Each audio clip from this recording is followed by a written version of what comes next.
She's all in one. Easy. She's a DJ as well. She does gospel as well. She does reggae as well. Easy. I describe her as jack of all trade and master of all. Easy. Ladies and gentlemen, let's go and welcome her on the show. Yaad Settingz on Asaase Radio. The Flame, how are you doing?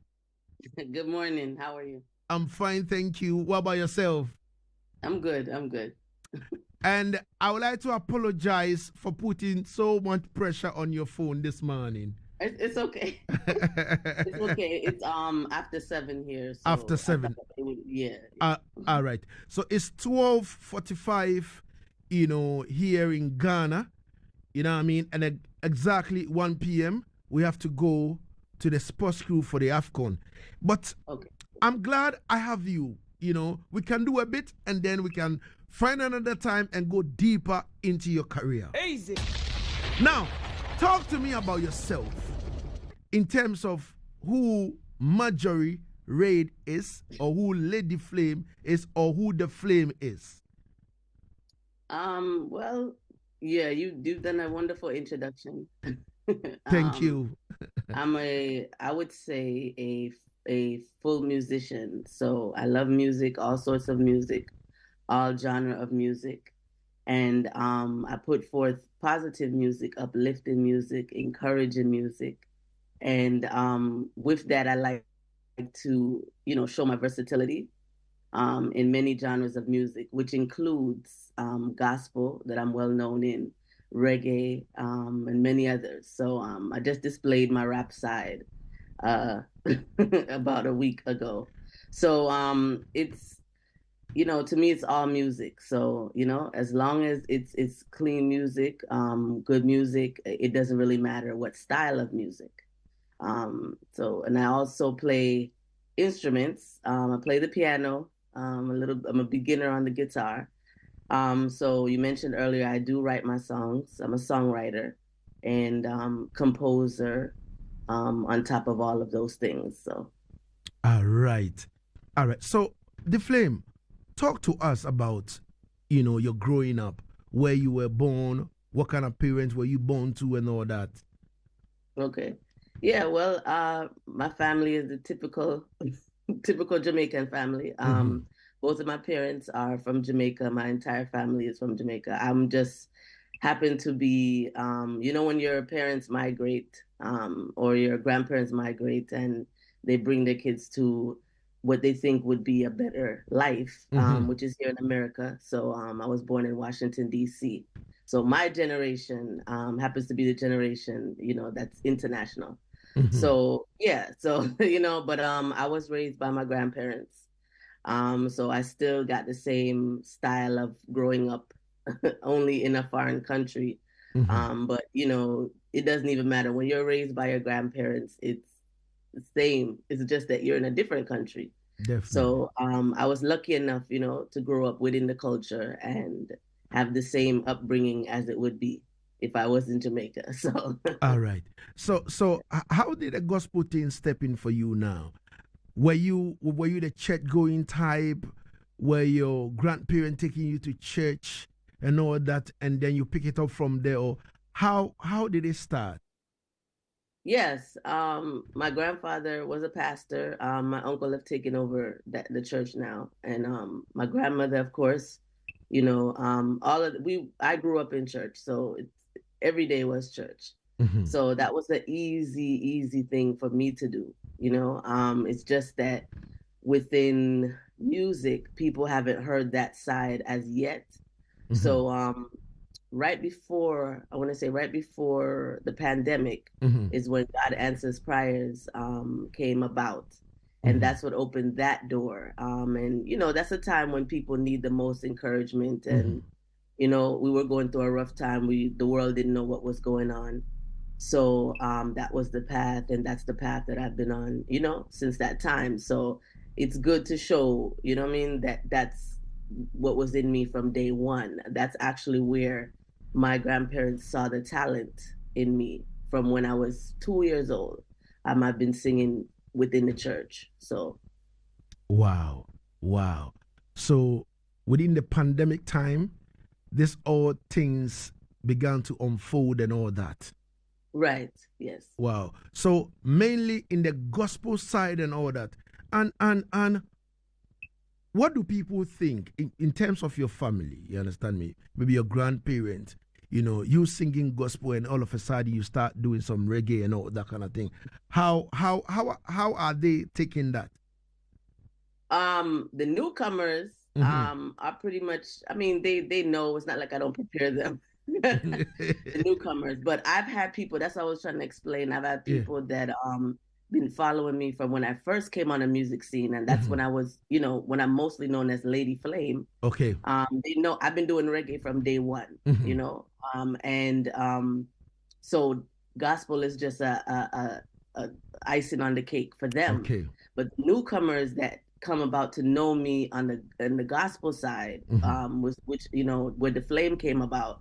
So it's for them too. It's like, oh, she does that too. It's just, I guess they say it's refreshing, to have some good music in both fields, because I mean, culturally speaking, reggae music, dance hall, whatever, it's cultural for Jamaica. So that's a sound you're gonna always hear. So the music, the way I look at it, I don't want to keep my music in a box. I want to be able to relate to everyone, spread the messages across the board, and so some might be a little bit uncomfortable, the ones that are more on the religious side, but those that are spiritual understand what's going on. So all right. Easy. 51 going into the hour 12 midday, and we're having one-on-one with the flame. Trust me, she's telling us the story, how she began, how the whole thing started and all that. So you must really listen and listen good. But around that time that you were known as Lady Flame, you were cutting some hard dubplate, sound systems were playing you and all that. How did this dubplate journey started with you? Well, I would have to say, I've been doing dubs from I started, but who really put me on the map is Pink Panther. So everybody that's aware of Sound Clash and aware of Black Cat Sound, it was Panther that put me on the map, because every time he goes to a clash, he always plays, a special from me. So that's when my voice started to travel through the sound system world. So now I have a whole bunch of sound systems that have music done by me. I have a whole lot of selector friends, and that just becomes another avenue where I can show my creativity. You know what I mean? Because like I said before, I'm a songwriter as well. So it's very fun for me to flip other songs into Killing Style, and for me that it's fun. So and I'm still doing that, and the music is being played as well. Right now my number one go-to dub is actually Goodness of God. Goodness So, of God. Wow. So it's I have many dubs that people come for, of course, and of course they will come with their own song, and I flip it. Okay. So I'm known within that field a lot now, which is good, because I get to showcase my talent, and like I said, get to be creative. So okay, so here's the thing now. When a soundman link you for a dubplate, right, what goes into the cutting in terms of putting the lyrics together? You do everything by yourself, or the sound they write it for you and say, all right, the flame, I want you to sing it for me? Well, majority of the time I am the one that comes up with everything. Those that wants it specifically, like done a certain way, they will, for instance, give pointers, like interject this somewhere within the song, and then there will be some that come and write the thing fully, and I'll just make some small adjustments to make sure it fit the rhythm properly. So but majority of the time they just send the flyer, so who and who to kill, who and who this, then I would just make this song go as it should go. So how like how should I put it? How does it feel for you to, maybe it's either you are in a dance or you are somewhere or someone send you a video of a selector playing your dub, and your dub has so much impact in the dance where you could see this is a four corner, forward and all that. How does that, make you feel as an artist? It makes me feel great because, again, I mean, if anytime you do music or you're a musician or artist and your work can be displayed and people take excitement to it, and it does what you want it to do, it's always a good feeling. So I always feel good about it, and it starts from within the studio. So when I'm doing the dub, if I'm in there and I'm already like pulling it up and saying, yo, Poe, this bad, I already have the feeling from before the world hear it. So all right. 55 gone into the hour 12 minutes, and we have 5 more minutes to wrap it up. But let's touch on this tribute to Phyllis Dillon. Yeah. How did that step in, and why did you decide to do a tribute to such a legend? Yeah. Well, like I said, I'm a musician at heart, and the songs on there pretty much I wanted to be able to sing. If You Knew is one that I wanted to sing for years. Win or Lose, I kind of have that into my catalog, on my reggae side, that I perform out there. And Perfidia is, one of my manager's favorite song done by her. So we decided to do a tribute medley, similar to what Romain Virgo has out there. And that we did it really to showcase and do it as an opener towards the Lovers Rock EP that will be dropping next month. So, we wanted to welcome people and show them that side, and what better way to do that, you know what I mean, than to do a tribute to such a great, awesome artist as her.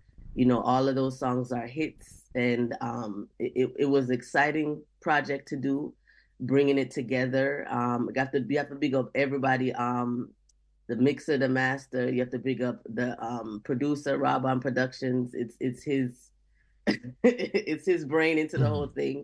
You got to big up all of Monty, big up the drummer John. You have to big up everybody that put their instrumentation and their parts within the song. Myself, and it came together just so perfectly and so smoothly, and that's what we wanted it to do. And so far what we've been hearing is that we've done it justice, and that's all you want. Anytime you do over someone's work, or bring it back to nowadays, you want to be able to say that people can say, yes, you did it justice. And so far we've been hearing nothing but good news about that. And actually the tribute will be releasing worldwide this Friday. So the 19th, it'll be available in digital stores everywhere, via NCMG Sony label. So definitely my folks there in Africa, you'll be able to log on to iTunes or whatever digital stores you have down there, and you'll be able to find it, listen it, download it, and have it, within your playlist. All right. We have 2 more minutes to go away. In wrapping up, if someone wants to follow you or link you for anything in terms of your social media handles, if you can mention them for us. Sure. I'm on all social media platforms. Just put in Lady Flame RP. RP stands for Rob on Productions. The one-stop shop is ladyflame.com. That's the website. That's where you'll see everything, keep up to date with everything, stay connected. I definitely have to come back in Lagazee. Definitely. Don't worry. That we have, but definitely follow me on all social media networks, Instagram, or you can even Google me. So they said I'm somebody, so you are real somebody. Easy. Now, I just can't have you without you singing anything for us. I know it's early morning, you understand me, but we would like you to flip it and put it in a Dubplate form for us. Let us hear you, Lady Flame. Okay. Easy. Which song would you like? Goodness of God? Goodness of God, of course. Okay. I love you, Lord, for your mercy never failed me. All my days I've been held in your hand. From when King Lagazee wakes up until he lay his head, King Lagazee will sing of the goodness of God. 'Cause all my life you have been faithful. And all my life you have been so, so good. With every breath that I am able, King Lagazee will sing of the goodness of God. Hallelujah. Easy. Hallelujah. Lady Flame, I would like to say thank you so much for your time and space. I know the Lovers Rock EP is coming. We need to arrange even if before that or that time, so that we can have a deeper conversation about yourself and your career. Again, definitely. All right. We got to do this again. All right. Thank you so much for this short time you spent with us on Asaase Radio, the voice of Allah, 99.5 in Accra, 98.5 in Kumasi, 100.3 in Cape Coast, and 99.7. Thank you so much, Lady Flame. Thanks for having me. So Africa, big up. Thanks so much. Easy.